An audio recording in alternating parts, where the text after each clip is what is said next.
يوارد باش خصك الزور على المدوار وبختيارك شارشي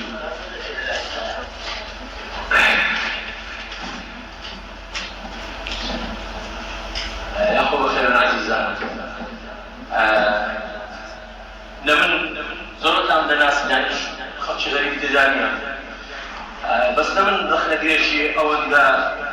باشو ممتاز ايش كار مخنا ونا تاغاكوش تزشي او ان قولوا سخت وخستك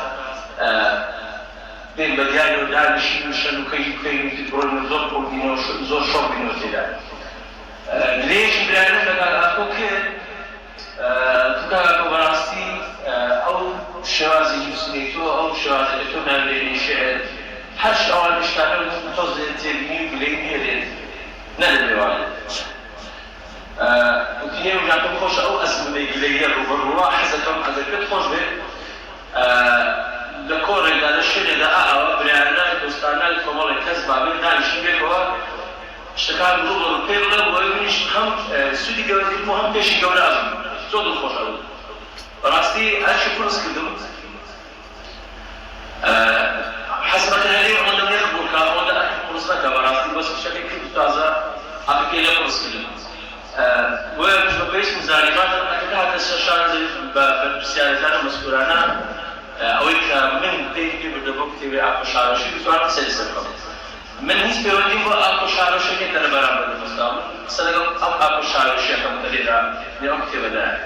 يعني كان أكو اللي هم عندنا بشكم عن أكو شارشي أناسي كساتكي أسمع كده اللي برام تشيل أكو شارشي لنا أكتب ده براستي إشي من أول بكا لا هاشملا تسمع كلمة للجروب مشاعر ومسارعة أما أزبنا ما نفاس تيري كفتوا عن الروبر بريانا نقصي باش كلمة يفلي هوانا نقاقوش دولي جورا بيفتوا أخوي بيفاك من باش الناس كمن دلدرون بيشي خالنوا اشتكى نبو السيد كدوان روي كساتي برادراتي الشام يدري مكسي اشتكى عمنا في الوقت ديانا بيجمن دا ساشوينش كدليا عند كلامو كدي ياخذ بخيان اللي يقولوا لسد نسينكان يستكان يبيو في اكو شاروشي او بيدي بمنونا ببراستي يعني اتواني واداب كن يعني اتواني واكو خلو يعني تيري يشتي يعني اسمع بيدي بو باوتيمنونا من لسد تبي جنو اجتماع الجن لسد امثله من لسد رغتاكو قصر ليرة سن خالد حزن كل أكتب كان أكو شاروشي حلو شيء لا تشيء نبيش لأنه فلفتري دولتر حسن عندي بوكم تبع جولم سن خالد أكو شاروشي كوكم وبنونا أكو ديزاين لقى أكتب زام أكو لقى ديزاين سيكبرات سالت بابا سي اكو ديزاين فيلم بس ما اكو ديزاين سي ديزاين كتير ديزاين تشاب ديزاين تشاب هم تشاب كاري يعني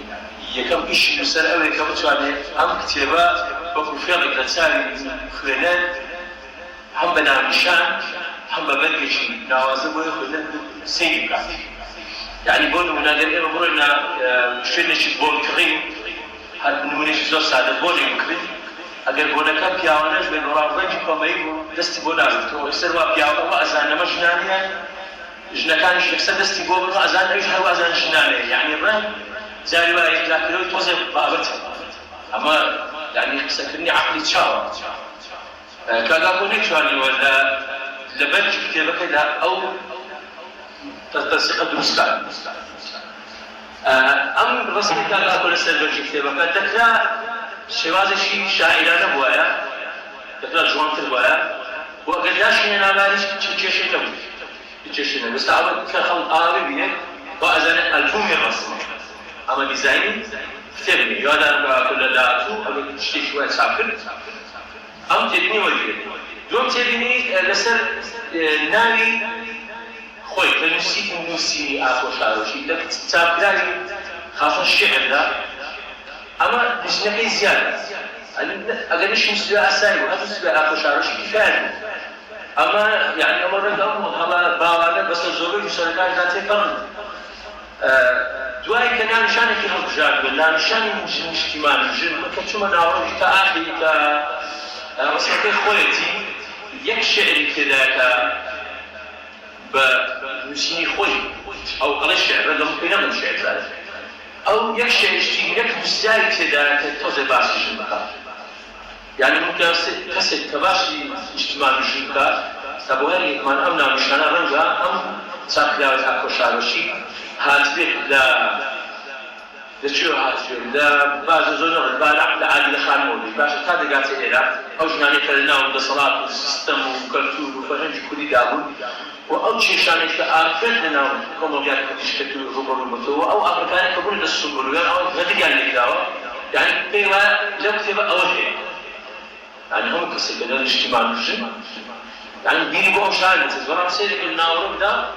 أبنتي داني يعني هل برجع كتابك لا بصمك لنا وقي ليرك ولا تديني ولا كأكو زايد هاتو أمانة بس لا تيرا برا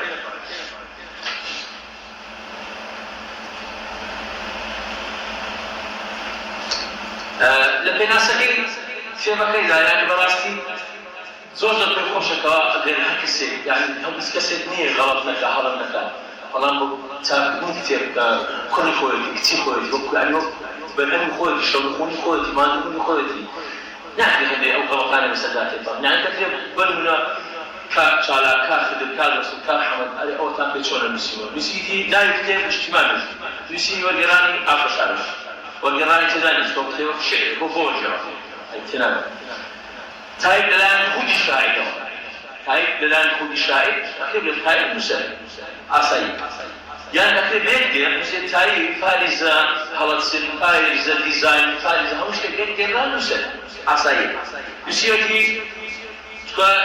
كتابة سلامي لخالد من زور تبي مثل خالد هي أصلا أنجر حماية ما بوجه كنوي يعني بود دس الشان كتير مسلم بكارنا يا ما الكل أكو غير هاتوا خالدني توصل وياك تبا أماني بكلمني ناس شو عملنا أكيد أستريك قال لي شو كنت شو نخالدني وباوتي خالدني هكذا كي هو خروج هم أو إنسان أو خالنا كان مسلم هيكو شكل بولز نشانه تايب لنا هودي شاعر خلاص لنا هودي مسلم وزارة شاعر مسلم شاعر يعني أزمي مش لا مسلم طبعا الدليل مسلم وشكل كذا باش تاير أو طاو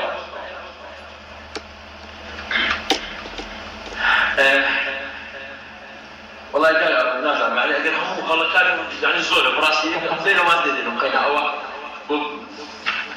زايد إنت هذين السنة مش شيء أم بس الشخص اللي صار كلاب ولا كورج كلا صار كتير بالاو بيسا كأو بلادنا من كل يوم أمر خلنا أنك أقول بدو بداخل نعم سؤالي يعني في عام كيف جاي يقول لك قال أكو روبرش ليه كده نفسي شامل بالتقاعد بس ولا تنزانيا رح نقول لك أكو باش تنزانيا برامج كان تيجي كيف الشيء تبغى بقول يسوي قال أكو نحكي باش ده باش تنزل باش وعادة كيف الشيء تبغى هلو تنزل عادي كابس باش يكمل كيف الشيء يقول سدواني ناورش موضوع فآخر سنة باش يسير سنة لكن أقول لنا خوي باش الشيء يسوي بوحده شاب ثاني كيف الشيء يعني هو كان صح يعني هو المستشفى السليماني باقي بالرابط وكذا نزال أكو بيت موسى كان أكوش مزايا له نفس الكوت يعني بدنا بس بيت أكو هذا مش يشد ولا عشان غصبا عليه يعني أمر كان صح يعني كل شيء السليماني هو كل شيء دبلات له يك كل شيء هل كل شيء هو كان صح الشيء زود كان صح كذا كل شيء كذا أولي كان كورة يقول وابزام زود باسان إذا براسي زود شيء يعني مثل لقسكتني أسايد على كورة أسايد بازارش استقرا والله من السنة غلط مثل بازار استقرا براس يعني قال أقول لك شيء كذا زول ببين من بعض بحنا كذا كانوا أنتم مشتكلوا بلا مدينة بل منا لبوا أو نتجا كاري انتماء السياسي في سرينوي أو يتجه ربما يبوا أو باشا أو شانا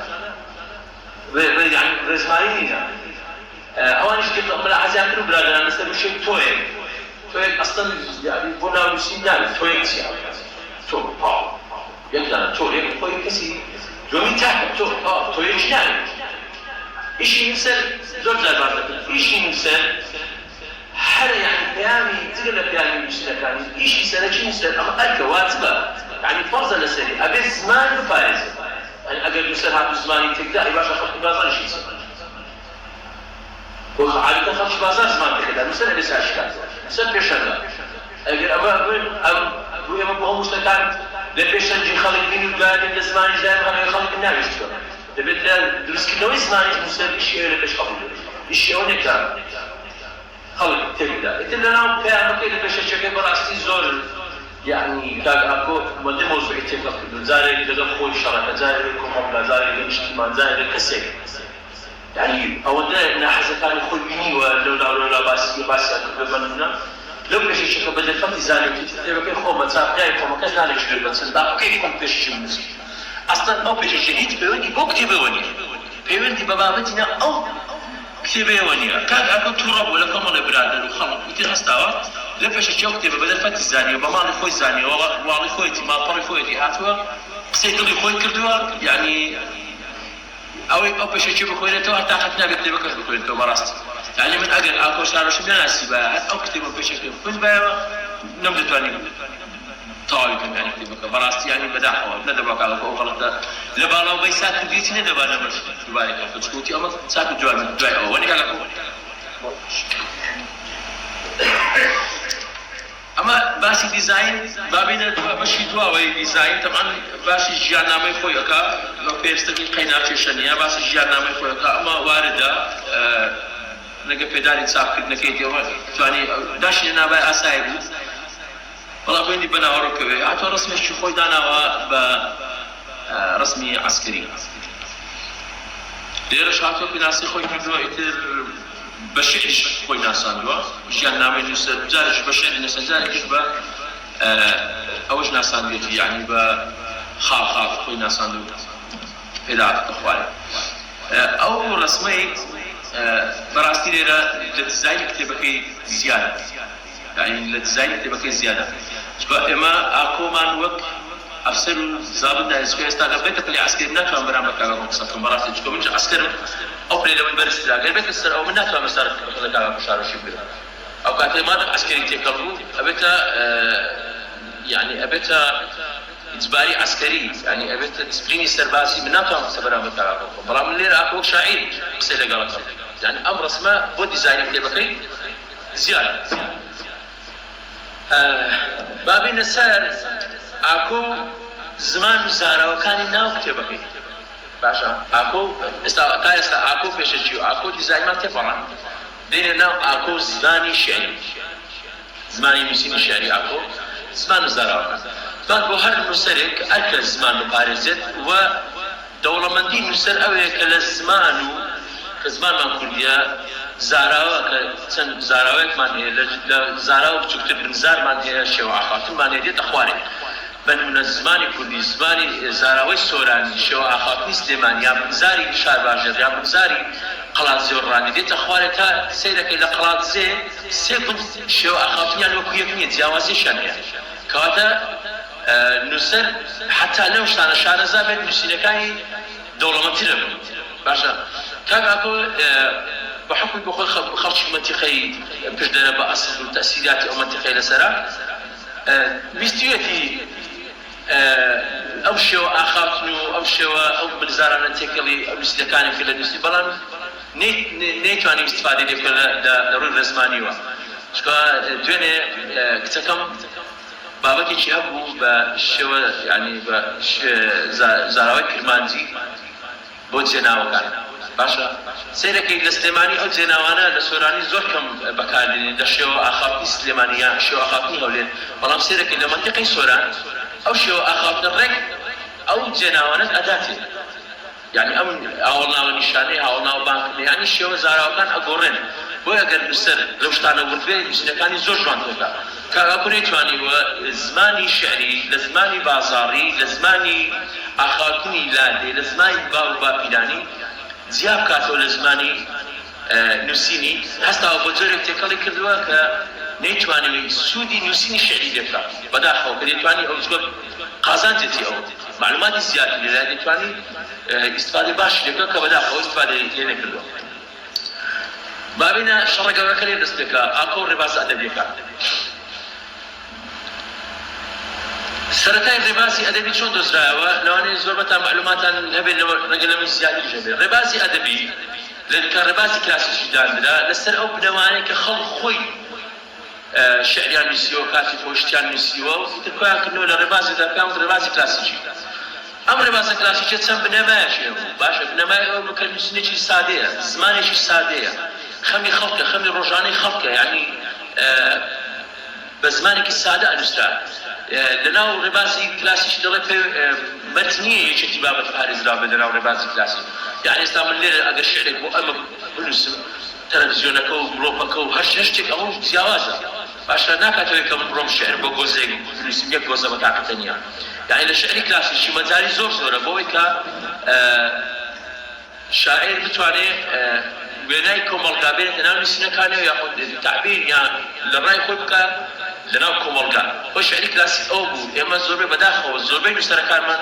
هەر شعرێکی وەزن و قافیە بین پێیان وایە کلاسیکە. یعنی ئەوە غەڵەتێکی زۆر گەورەی خوشکبرا نووسەرەکانمانە کە مەتنیە شعری وەزن و قافیە کلاسیک بکات. ئێستا 2000 گۆران خۆی دەڵێگا کە من پەڕاستم شعرەکانی ڕاستە وەزن و قافیە، بەڵام بڕۆ ڕێباز ئەدەبیەکەی لە ئاخری بۆتە پەڕاست. کلاسیکی تێپەڕاندە، ڕۆمانتیکی تێپەڕاندە، ڕیالیزمی تێپەڕاندە چۆنە پەڕاست کە بەس باسی جوانیەکە. باشە زۆر ئاساییە تۆ پەڕاستیش ئەتوانی بە وەزن و قافیە بنووسی، ڕیالیزمیش ئەتوانی بە وەزن و قافیە بنووسی. چونکە ئێستا باسەکەین کە بۆچی دەتوانین ڕیالیزم بە وەزن و قافیە بنووسی. کاک ئاکۆ لە شعری کلاسیکی لە شعری کلاسیکی هاتووە تێکەڵی کردووە لەگەڵ هەڵبەست لەگەڵ پیا هەڵدان. کاکێک شوێنێکی شاعیر بەڕاستی ئێمە دوو جۆر کەسمان هەیە لە نووسینی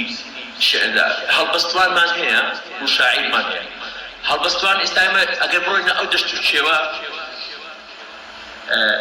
بڕۆین بۆ دەشت و چێوە بگەڕێن کانیەک ببینین و جۆگەلەیەکیش ببینین دڵنیام هەمووتان خۆ بۆ سەرچاوی کانێکە ئەچێشن لێ ئاو بخۆنەوە کەس ناچێت لە جۆگەلەکە ئاو بخواتەوە. وانییە سەر ئاوی کانێکە سازگاردا. ئیشی شاعیر ئەوەیە کانی بێ، کانی لە ژێر بەرش بێتە دەرێ. شاعیر ئەوەیە کە لە ژێر بەر بێتە دەرێ وەکو کانی. یعنی ئەبێ وێنە دروستکە، ئەبێ خۆی دروستکە، ئەبێ ئەگەر لەو لایەکەتیا لەو لاوە شتێک بخۆکێنێ. ئیشی شاعیر دروستکردنی وێنەی شعری، ئیشی شاعیر دروستکردنی بابەتەکان نییە. ئەوەی کە ئاوی پێدا دەڕوە ئەو جۆگەلەیە، ئەگەر جۆگەلەکە بەردێەوە بەرد هەیە و ئاوی شێ و قڕیش هەیە کە جۆگەلەکەی پێ دروستکە، یان بە بلۆک دروستەکەی بە بلۆک و چەمەتۆ و لەبلەکەوی جوان کاشیقی کرستەکان لەبەردەستەیە، بەڵام دوازار کانێکە خۆی هەڵقڵاوە. ئێستا بڕۆ بەڕە شیکانێکەدا بڕۆخوا نایکێ. ئیشی شاعیر ئەوەیە کە خۆی لە ڕێباسی ئەدەبیدا دۆزیەوە ئەبێ وەکو کانی بێ. ئێمە ناتوانین بە هەڵبەستوان بڵێن شاعیر. ناکرێ من بڕۆم بڵێم ئەم دیوارە زۆر جوانە، دیوارەکە بەدارانە، نەخشەکەی لە بەردانە، کتێکە لە ڕاوەستاوە زۆر جوانە، ماشەڵڵا خانمانە، چەپی لەسەر سەران و قژی لەولاوە سوورە دوو جوانە. ئەمانە هەیە، ڕسمەکان هەیە، دیوار هەیە و بەردی ئەوە ناکرێت لە شاعیر. تۆ بەمە ناوت لێ شاعیر. ئەوەی ئەم شتانە بنووسێ نەکرێ بە قسەی من نییە، بە قسەی تێزی ئەدەبی. ئەمانە شاعیرین، ئەمە هەڵبەستوانە. وەکو ئێستا لای برادران باسم کرد. اسماعیل سەردەشتی گۆران ئینزیبات و بەنمونە ئاکۆ ئاوات بۆ کانی ئەو مەجموعانە. ئەگەر مەجالیان بدەیت 2 ساعات پەسیشت بۆ ڕێگەخە. زۆر جار وێنەی شعری زۆر جوانیدان یعنی هەنووسنها، بەڵام ئەوان ریتمی مۆسیقایان غەڵەت نییە. چونکە ئیشەکەی وایە ریتمەکەی ماوەستە جاسم دەرێت، یان ئەوتە کە داینا یا ئەوتە سامبایە یان نازانم 400 ژەرسەسایەتی بەگوێرە ئەم تیمپۆیە ئەڕوە غەڵەت ناکە، پڕکێک تو درێژی تێکەڵ ناکە. باشە بەڵام ناتوانێت بۆ بڵێ شاعیر. هەڵبەستوان هەڵێبەستێت وازی لێنێنی 10 ساعات بەس بۆت هەڵەبەستێت، بەڵام ئەو نهات وێنەی شعری بۆ دروستکە. ئیشی ئەو وێنەی شعری نییە، ئیشی ئەو هەڵبەستنە. باشە بەڵام زۆر جاریش وا هەیە چۆن ئەو شتم لە پەنجە دەرچوو وێنەی زۆر جوانی شعری دروست دەکەن. ئەمە ڕێبازی ڕۆمانتیک کە دوای ڕێبازی کلاسیک دێ. باشە ڕۆمانتیک هەستا وتی با ئێمە دەست بۆ هەموو دار و پەردوی شتەکان نەبین. هەستا پەیڕەوانی ڕێبازی ڕۆمانتیک خۆیان کۆ کردەوە لەم ئاڵۆزیە دەوروبەرە خۆیان کۆ کردەوە باسی خۆیان دەکەن باسی یەک کێشە ئەەکەی لە خۆیدا یان کەسێکە بولبولێکە دارێکە خۆیەتی معاناتی خۆی معاناتی شتێک ئەنووسێتەوە بە تۆزێ ڕەمز و جوانکاری وای نووسێتەوە یعنی بابەتەکە ئەپارێزێت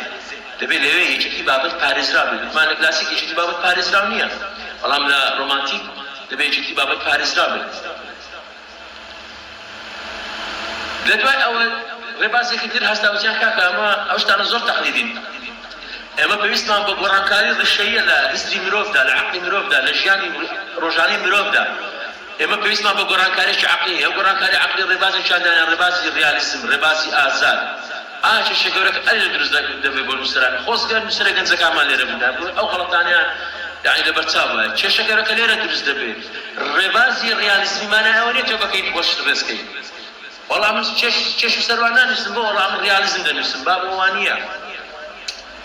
ریالیزم مناڵێت تۆ چێش و سەروا بنووسن ریالیزم دەڕێگا کە تۆ لە خەیاڵی شعرەکەدا لە بیرکردنەوەکەتدا تۆ ریالیزم بە هەتا ڕێبازی ریالیزم دەچێت لە دەسەڵاتەوە باسی دەسەڵات دەکا تەموحی دەسەڵاتی هەیە باشە یعنی روحی دانی هەیە روحی دەسەڵاتی هەیە ئەنجا دوای ئەوە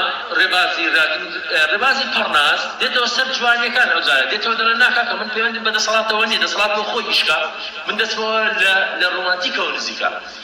باشە کات ئاکۆ لەو چاپ کراوەیدا یعنی نەیتوانی ئیستقرایەتێک لەسەر ئەو ڕێبازە ئەدەبیانە بنووسێتەوە من هەر چوار ڕێبازم بەراورد یعنی بەڕاستی دادایزم و سوڕیالیزم و ئەوانە ئاکۆ پێ نەبردو بۆ شتانە نەیتوانی و خۆی لەسەر ڕێچکێک ئیستقرار کات یعنی ئەمە بەداخەوە دەبا کە ئاکۆ نووسەر ئاسایی هەر مەرحەلێکی ژیانی لەسەر ڕێچکێک بەڵام ئەمە نوێمین کتێبی چاپراوی ئاکۆ شارۆشیە ئەگەر دووەمین کتێبی شعریشی بێت مادەم ئەڵێ خۆی ئەڵێ من لەسەر هەموو ڕێبازە ئەدەبیەکان شعر ئەنووسم و خۆی لە بەشەشەیەوا دەڵێ من لەسەر هەموو ڕێبازە ئەدەبیەکان شعر دەنووسم ئەمە کارەساتە نووسەر لە یەک کاتە لەسەر چوار ڕێبازی شعری بێت یعنی وەکو وایە ئەم نووسەرە ختمایی بێت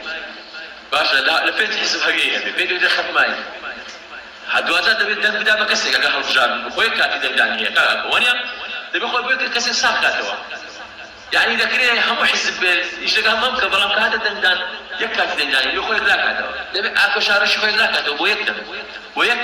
ڕێبازی ئەدەبی ناکرێت لە یەک چاپراودا شەش کەمە چاپراوی یەکەمیشی نییە ئەگەر یەکەم بە ئاسایی گوتمان کاکە ئەمە شتەکانی خۆی دووبارە کردێتەوە قەی ناکە پێدا چوو بەڵام ئەمە چاپی دووەم و سێم ئەوانە کاکۆ خۆی ئاڵۆز بۆ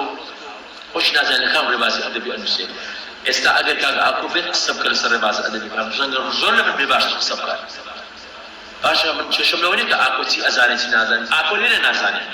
ئاکۆ لەم چاپکراوەیدا نازانێت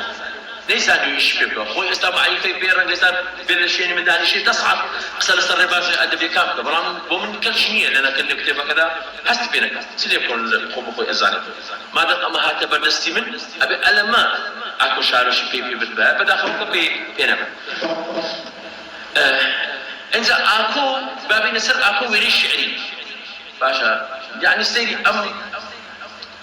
چاپکراوەم کرد باوەڕم پێ بکە ئاباوە بەسە تێ نەپەڕێ ئاکۆ لێک لە لاپەڕە 43 تۆزێک لە پەڕناس شتێکی نووسیوە ئەوش نەیتوانێت تکراری بکە ماندوو بووە زەختی بزارن لەخۆ کردووە و خەفەر بوو ئیشیە بوو نەیتوانێت تکراری بکە هەر لە سەیرانی ئەم بەهارە لە پێدەشتی ئەم کۆسارە گوڵ دەچنی لەم گوڵزارە مەستیان کردم ئەم هەوارە هەر یەکەی بە بەژن و ڕەنگێ هەر یەکەوە بە شۆک و شەنگێ وەک یاقوت لە بیسکانەوە بە شەماڵ دەدەلەنجانەوە بێ ناو ئەبوون دەلەرانەوە بۆ یەکتر دەچەمانەوە یعنی لە ڕووی مۆسیقاشەوە زۆر کێشەی نییە یعنی ناکرێت تۆ لە چاپکراوێک کە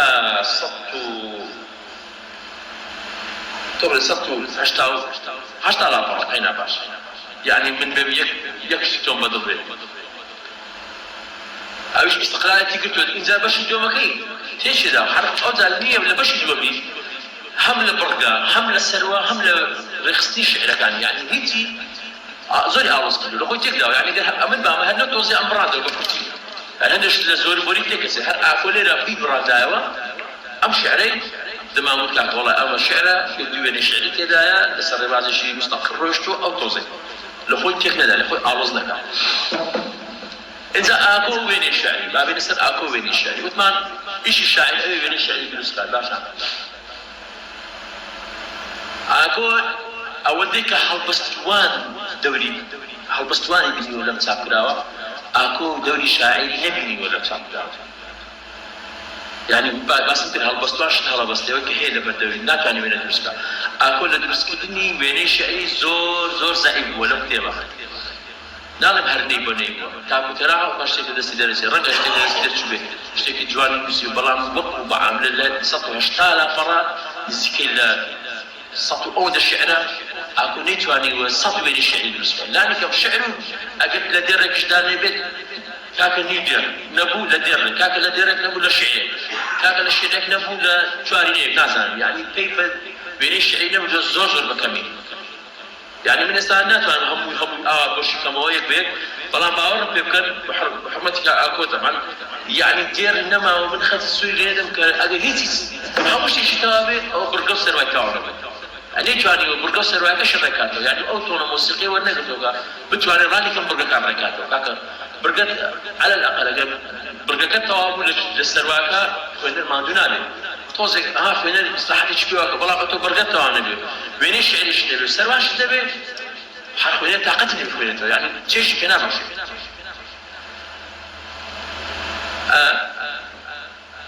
بابي نسر اكو روان بيجي اكو روان بيجي لا بابك الروان بيجي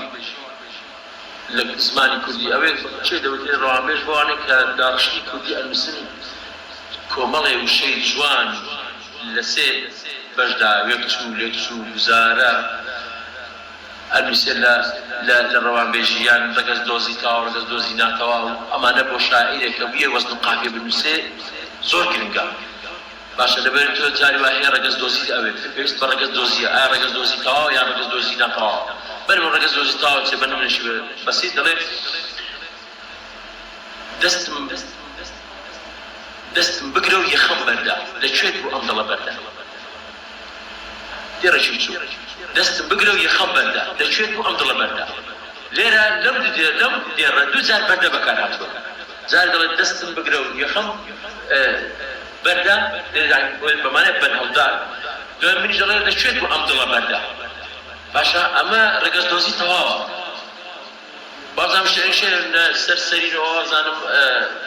بكس اوش شيء لسرسرين واني كل سرسرين هر سرسرين شتي شويه اما رقص دوزي تواوا يعني بو شاعري شيء كبير بوزن قافيه بالنسي امانه زور كالبري يعني زور باش نبدستي دبي استفاده لوشتانه كاكو لو زور باش نبو لو صابرا وداوا لروي دروس كني وش استاذ شو كاكو زور درو مالويران ولا صابرا ولا براستي يعني كاكو قصاكا تسعد الشخص بوقت نشينا شهاده اخو يعني علامه بين الشعر بالسودان زماني زور فارا معلوماتي فيك السيره كده شعرك ولا وارا يعني براستي بحسب ذكر يعني اكل ولا بين الشعر ده الحسن ذكر اكو زور باش تبي شكو كما اكو لموت وانا اكتبه كان صار كبوستي بس بخبر تو يعني بس قصبك براستي يعني اكو اجا دايني لشرب لك اكو كنا قد رخنا بكره اكو رخنا جريك رنگا باش تبي الشعر مسلم رنگا في مكان جوان تبي باور بيك استاتك دكس ديري باشا ما دكس ديري اگر كور الشعر خنوي هي مسلش من باب استن بلام چكن اكو شعر اشتي استخل وازن اكو شعر الشعر خنوي بو اكو شعر خوشه بلام حسيان الشعر ثاني اكو شعر شيء اكو شعر شيء ناتني بشعر بتتناول خطو كاك مو ختام النيه بزورنيه اكو شعر شيء بمشي على نافع بتتناول خطو فين ده اگر اكو ايوه بم شعرانا بسيطه دغي شكلره دنيا مناش ام زاره بيستسلموا جاي قبل بس اكو شعر وشكل كسي بس الشعر كان اكو شعر وشكل باورنا كم دكسبه كسراني كم دو برادر كان خوي هاد ما شكو خوي بلاي كلو برادر نسكان كان خوي نهاد بزان اكو شعر وشي لبردا يعني اكو شعر وشي ناتاني بم شعرانا بسيطه دغي خلطه دبي اكو شاروشي ستايل الشركات بورد خوي بلاكاتو للزمان للرباسي ادبي للشعر بين الشعري بخوي بلاكاتو اكو شاروشي جريمان اماني متمان كاك حموي روان بيجي زمان زاراوە وێنەی شعری هەمووی بە توێرێکی قوڕانی تاکە هەمووی ئەلە لادانێ ئێمە دوازار شتێکمان هەیە کە ڕوخساری شعرەکانە ئەوە هەموو باسی ناوەڕۆژی شعری بکات ئێمە دەین ئەو جارە باسی ڕوخساری شعر دەکەین ڕوخساری شعر یان ئەوتە شعرێکی هایکۆ ئەنووسی کە قاڵبی خۆی هەیە یا تۆ چوارینەیەک ئەنووسی قاڵبی خۆی هەیە کە تەخمیس پێشکەشتە شێرشی قاڵبی خۆی هەیە یان مەسنەوی ئەنووسی قاڵبی خۆی هەیە یعنی دەبێت شاعیر خۆ لەوانە دەبێت شعر بنووسێت دەبێت خۆی لەوانەیە يعني بدوزێتەوە بتوانێت ئەو ڕێزکێ بدۆزێت بتوانێت ئەوە دروستکات ئەگەر شاعیر نتوانێت ئەوە دروستکات یعنی بەڕاستی شاعر نییە باشە یعنی شاعر ئەگەر ئەمە دروست دەکات ناتوانێت بڵێ وەڵامی شاعر ئەی کاکە تۆ ناوەڕۆکت بە عەمەل نایە کاکە تۆ زمانت بە عەمەل نایە تۆ بە زمانت نییە تۆ ڕوخساری شعریش نەزانی هیچ دەبێت بە کوریایی دەڵێ من زۆر زار هەوڵداوە لە نووسینی شعرەکانم هەردوو لا دەستخەم هەم ناوەڕۆک هەم ڕوخسار بەڵام بەڵێ کەمترین جار بۆ هەردووچین بۆ بگرن یعنی بۆ مسۆگەرێت کەمترین جار بۆ هەردووچین بۆ مسۆگەرێت يعني الشعري وزن القافية بغض النظر الشعري وزن القافية شاعري كم توانا وكم بين دخلت تنقالوا يعني الشعري وزن القافية قرستين الشعري كتو وزن القافية نبي هذا كم زان تخميسية قرستين لشواري شواري تخميس قرستين لمستية كتو ما دودك قرستين ما دقاري إذا مستية ماني بردي بنشتري شواري ماني بردي بأينوسي تخميس ماني بردي بأينوسي كأمش أكد قرستين لك يعني السرواب إيش سرواب أكيد قرص لك يعني أبو شاروشي لما أنا زور زعيم بطايبتي لغزي يعني وينام هي ممكن بدو لبرقي كيف يعني استها أملا فرب نازم كامل أملا فرب كدوا سيري غلط كاني برقي ما دولا نبخل الموقع أكو بوي كأبزاني غلطي باش لنا شاينيش مسيبا بحساب أم شعرات وغلط شواريني أم إيواني بيهوش وهستي بيت البرد أمن فجارة قصد طبعا ليه خالبا لك باس خالبا لك رقاعة وزاي خالبا من الماء كي بيتو ميل كيبداتو دون بيل من ياري تشاو قصد كي بيتو ميل كيبداتو دون بيل من ياري تشاو قصد جارك بوغني باسكا جارك بوكسيش كي باسكا جارك بخوي باسكا حتى حد يقضي أي مشكلة ليلة قناعتي من هنا كمان بلام أوا أم شاريني توصل بيخلو خشة بلام خالد دكي ويس خالد دكي فقي بسرونا أم زمانين شاريني تو تاكي دابران قولام لنا كاتوا دل بباتو بخوي قتنم داتو بوساتي دست بخاتن يو دستم صبرك بيتو هاشانو أصلا أما نتشاريني شاريني نيم شاريني خوي تيه يلا يدير يكم نيجيري توم وەکو یەکن و وێنەی ناودێڕەکان سەربەخۆن دێر نیگێری سێیەم دەبێت نیگێری چوارەم تەواوکەری بەخۆ ڕێزبانی بەڕێ بە نیگێری سێم چوارەم تەواوکەری یەک وێنە شعری هەمووشیان تەواوکەری دێڕی یەکەمن یعنی دێڕی یەکەم تۆم دەبێت ئەوە خەستەی چوارن ئاوە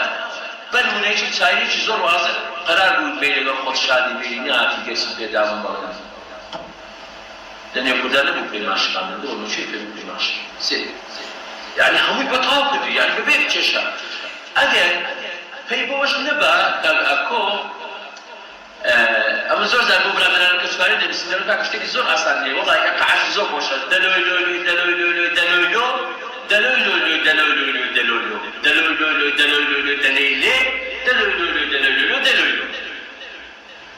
حتى يعني بس نشي زور جوانا بوش زيادة كوزارة دبيت اللي يوزع للسيم اللي دبيت الليل يعني أما نالو قواري دول تكميلي سوارة تكميلي يدير السيم دوكا بتاع بسواري يعني كان أكو ناس عم أمشي على نخرج سواء شاينا أنا يعني كان أكو أصلا حرف للنبوة للباقي الشعر كان أكو شاعرنا ناس شاعر ثاني كشكوي يعني أكو أصلا شعري كلاس شنو بدو سكبراسي يعني أو شعرانا أجمعتي شواري بيجي باشتري شواري نسا دم فردو يازد دوازن نفر خير ما عندنا كم شواري نيت أكوش نتوانيش شواري كش بسي أو يكم بما كان خيناها خالد لكلي خوشبي باش ولو كليش تدا كليش أستيك تدا غير أستيكش ما عليه خوشبي شواري ما عليه اشتري وقت شواري نيت زعكم دوسنيوا لبرت يعني بيرسالي شواري نكيل هستم بستم باش أول سيستر وما دوزيو كلا سؤالين ده هو شيء طبعا فلان سؤالين دواتر حاطط مصنعي أوزار باشا وطبعا جو وسادة دست بخاطر دستم شون ريك بيتو حاشان آستم بزوني كنت دريش ما ده أوش سرواكي فاهم لين خاطر بدم بياسو الشعر مدير بخاطر كم بخشته سالار شفرو بستم أوه الوضع كتير باش السرواكي تقدر أخذ تقدر ليه ما استخراج باش بعد بدو شو ده بين تو كنت بيساعد السيستم بابوني سينو ولا زين أكيد زين تيجي بخبير باتي كل كابو تبيهم بيفوق برا هوري حسيت إن شيء سيستم لشيء قصد بباكو يعني هيك أكيد زين لشيء بوتا يعني سري ديرك بقى أكيد زين كواكو لا هذا بيخاطر لا خالته قصد خوي نبي تقول زال موضوع كثير وابزا مرة كأهل دابوا نبي تقول بس تكلم كوتا سرواكي بس نولي رجباري كذا أو دمي نبي تقول شاعر يا هل بستوان دبي ورد لدار خستني شعر لبرقة باش برقة شعر ويخوي دير ما إذا بابينا أو جا باش ما تبرنا أقلم بوتيا شتم كاتو لأن بسياتي بوتي هم خزانة أو ناي شيء بسياري باشا كما يستفسر مالي لنا آخر أجر مسر خالبندي بهز عادتان ولا خالبندي أم غلطان أنا بنمنا بوتي خالبندي في مرة جسنا مثلا آزاد هات أجر آزاد هات ورد زاني بس شو ما نعرف آزاد يعني آزاد هذا هرب الشيء وصل من الفسيان آزاد خبره يقولون وريني آزاد خلاص خبري فكتب النبي آزاد بس الشمان آزاد الفسيان آزاد بعصايه كتب صالح النبي تو تدري زماني من ببيني من بين ضلهم آزاد بس أزاني كفسيان خالدي أزاني بنشاني كفسيان صار شمان نقطة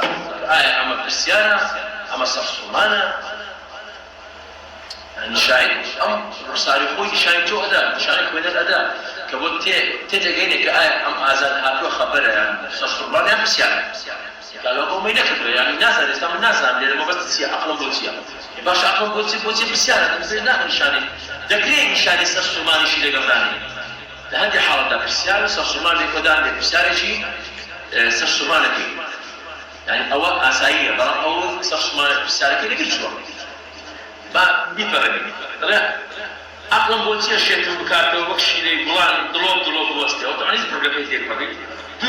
دو لين السورة بريكا بداته دو لين كراسي شيء بكاته وكوي هنار نشان بداته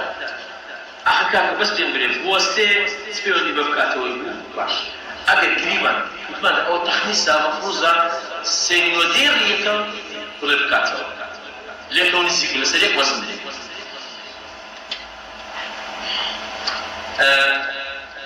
أنت بابي ما يكشتي زور خوشي كأبوك بناي كتابك بناي اجتماع الجن شعر شيء يسوى جن وجيان ايش يسوى بيار وجيان يعني كان ساعتك اللي قال أكو أوي لا شعر جن وجيان كاتي كم مدحك جنك أخذنا مدحه كاتي أراد مو شعر بيار وجيان أو زاد كيف أخذنا مدحه يعني جنك لا بونه بياو قصدي بياو جنا هو نمزاني بياو جنا يعني سو بياو جيان أزام أغريتا باش أغريتا قالوا بياو جيان بستو شش والموضوع كما تون تخوش 2 ساعات كجزدو لكن قامت الزوح شبات دي تكون موضوع سكن زوج ولا يعني كتابك أكو موضوع سكني زوجة براستي يعني بوينا من أوزقان مسلكاني في الليل بنايا يعني براستي بوي يعني استفادة منها أنت بشعر كتير لباسي شعر زربو يساو قصيدة شعري شعر زربو أنا حل لنا شعر كيوا قصيدة شعري ديروشي شعر زربو حنا نشانكي أنت ساعة قصيدة شعري بيش نعرف موسيقى قصيدة شعري ديروشي شعر زربو فأولنا کۆمەڵێ نییە لەناو کتێبێک بێت یەکیان وتار بێت یەکیان لێکۆڵینەوە بێت یەکیان پرسیاری بیرکاری بێت کەوڵەوە ئەمە قەسیدە شێعرێت ئەمە کتێبێک کە خۆت ناویت ناو شێعر باشە پێویست ناکە بنووسێت قەسیدە شێعر تر کۆتا یان شێعرە لێتر هاتووە خاچی مساوی ڕەنگی سەوز و سووری تێ لێرە مساوی لە زیادی تەخت بەکارهێناوە چونکە لە مساوی وشەیەکی عەرەبیە ناکرێت لە زیادی تەخت بەکارهێنێت چونکە مساوی بەمانای یەکسانە بەمانای تەختە لە عەرەبیدا باش خاچی مساوی ڕەنگی سەوز و بۆ گوتمان قەیناکە شێعرێکی وەزن قافیە پێویستی بەو شەڕوە قبوڵمان بکرێت خاچی مساوی ڕەنگ سەوز و سوور و تێ چەندین شاخی شەقار شارباژێر چەندین شاخی شەقارە شارباژێر ئەوە هیچ عالم خۆی نەمزانی بکردن چکە بەکەکێک لەمە زیادە ئەو یەک اینجا شاخی شەقار لە شارباژێر شاخی شەقار لە شارباژێر دەکرا ئەگە پیرەمەڵبووبارن وڵای شاخی شەقارە پیرەمەڵ باشە چکە یەک شاخە دەبزانین مانای شەقان چییە شەقار باش نەخشاون خەرەندەی لەلا پاڵی کێوان وڵای هەموو شارباژێر دەرە خەرەندێکی دانێت دای بڕێون لە ڕووتەختە چەمو شێوان یعنی یەک دنیا لەو کتێبەی ئاغا یەک دنیا گرەی ڕستەی تێدا یعنی گرەی ڕستەی باشە کاتە گرەی ڕستەدا هەندانێکە بە پارێزێک بۆ مزداکەوە بە پارێزەکەی ئەگەر بکرد بە پارێزەکە لێرە ڕەنگە بۆ خۆیان ئاسانتر بە بەس کە پارێزەکە من بۆ خۆم بۆ کردو ئەگەر بە سەرێکەوە بخوێنیوە فەزاحەت بنوونە دای بڕێون لە ڕووتەختە چەمو شێوان بەڵام ئەو ڕستەی بۆ من لێکرەوە کاتێ وقصي هي بين ومت بين قصي قرض معناه الشعر في قلب الشاعر والله شعر مطليا شعر معناه الشعر ضمن وبيخبر نتيجة أكلي الشعر ثم ما بس تقبلسي ولا ما بس تقبل بمن ربك لا والله مش شعر تينا والله ثم مثلا هو كمان تينا أي بو بس الشعر المسيبار ما قبلنا منه فقط بسبب قطع يا شيخ باش إنزل لنا شاعر لێرە کاک ئەکۆ وەسفی شارباژێرە تاهێرە وەسفە لەبەر دەڵێ من شارباژێرم ئەیتر شارباژێر قسە دەکەوت جارە یعنی لە وەسفی کاک ئەکۆ کە باسی شارباژێر کرد تەما ئەو وەسفەکە دەڵێ خاچی مساوی ڕەنگ سووز و تێر نەیگوتی تێرم تێر ئەگوت باید خاکی ئەوەندە تێرم یەک لە نیمی بیدایەت نیتە جێناوێکا بۆ کەسی یەکەمی چاک باشە دەڵێ خاچی مساوی ڕەنگ سەوز و تێرم چەندین شاخی شەقارم شارباژێرم دەمگو ئەو لێرە شارباژێر قسە دەکات بەڵام لێرە کاکە وەسفی شارباژێری داوە گایەکی دێتە خوارێ دەڵێ من شارباژێرم ئەوجارە هەر هەمان شێعرە من شارباژێرم چەند جوانە ئەڵقەی دەورم ماوەت کوێستانی ڕۆژئاوای باکوورم شارە حیاتەکە ڕۆژئاوای باشوورم لە خوار من تەختە وەستاوە شارە زورم باش هەر لێرە من شارباژێرم چەند جوانە ئەڵقەی دەورم لەگەڵ باکوورم زۆری باش دورم باکوورم لە ڕووی وەستەوە لە ڕووی سەرواشەوە جیاوازێکی هەیە ئەوە هیچ باش ئینجا کات ئەبوو یەک کێشەی هەبووە لەگەڵ نازانم مەبەستی لەوەیە کرد یعنی حەزم کتێبەکەی گەورە بێ بۆیە زۆر شتی دووبارە کردوتەوە شێعر یعنی زۆر جاری لە هەندێک شێعر لاپەڕەی دووبارە کردوتەوە لاپەڕەیشی دووبارە کردوتەوە يعني پێویست ناکاتەوە لە شێعرێدا کەمانە دووبارەی ئەکەوێ دەبێ یان ئەگەر نیوگەر بێت یان دەبێ هەرچی دووبارەکەوە بنمونە ئەوانەی کە ئەو شێعرانەی کە بە گۆرانی ئەنووسێن زیاتر دێڕێک دووبارە ئەکەنەوە ئەویش خۆ شاعر دووبارەی نەکردوتەوە گۆرانی بێشکە خۆی دووبارەی کاتەوە یعنی کەم شاعر هەیە بێ شێعر دووبارە کاتەوە یعنی دەگمە شاعر هەبووە شتی وا بکات هەر وەک شاعری شێ کردێتی بنمونە وابزان پێنجێن بەبێتەوە نزیکەمە مامزان ئەلە شێعر جار دووبارە کردوتەوە دێڕەش دووبارە کردوتەوە ئەوە ئاساییە بەڵام من کاکە زۆری دووبارە کردوتەوە ئەمە لە جوانی شێعرەکەی تێشێدا یعنی وایە کە خوێنەر کەوتە دووبارە بۆ تاقیتانی بخوێنێتەوە اینجا دێنەوە سەر طبعا هەموو لێرە ئێستا بۆتان بخوێنەوە هەمووی کێش و سەروای ئەو کێشە هەیە کاکە بەداخەوە یعنی نەدەبوو ئەو شتانە بکات اینجا لە شارباژێری من ئەوجار قسەکە گۆڕا باشە قسەکە لێرە خاکی مساوی کەسی سێمی تا قسەکە غیابە ئەوە باس شارباژێر وەستە بکەوەکە لێرە هاتەوە دەرە شارباژێر من ئەوجار قسەکە دیارە خود بۆتەوە شارباژێری من لێرە ئەوە شارباژێر بوو من شارباژێر بوو ئەوجار لێرە شارباژێری من ئەوجار ئەوە هاتەوە خود دەبستەوە ئەوزە ئاکۆ هاتە سەر سەرە طبعا هاتۆ بۆ جوانی شارباژەرمان پیشان بدا ئاکۆ هەستاوە هەر سیلادی و گردی و ئەو شوێنێ هەموو نووسیەوە هەمووش بە دوای یەکدا نووسیە یعنی تەکنیکی شاعیر ئەگەر بیەوێ شوێنێک پێبناسێنێ مەفروضە لانی کەم بەدێڕێک بێت پێناسە ئەو شوێن بۆ بکات ئەو هاتۆ لە یەک دێڕدا هەموو تێکەڵ بێت بەنمونە یعنی من ناوێتە قەناعەت لە وێنەی شێعری بەنمونە تونێری ئەزمەربەنداوی هەردوو زەڵێ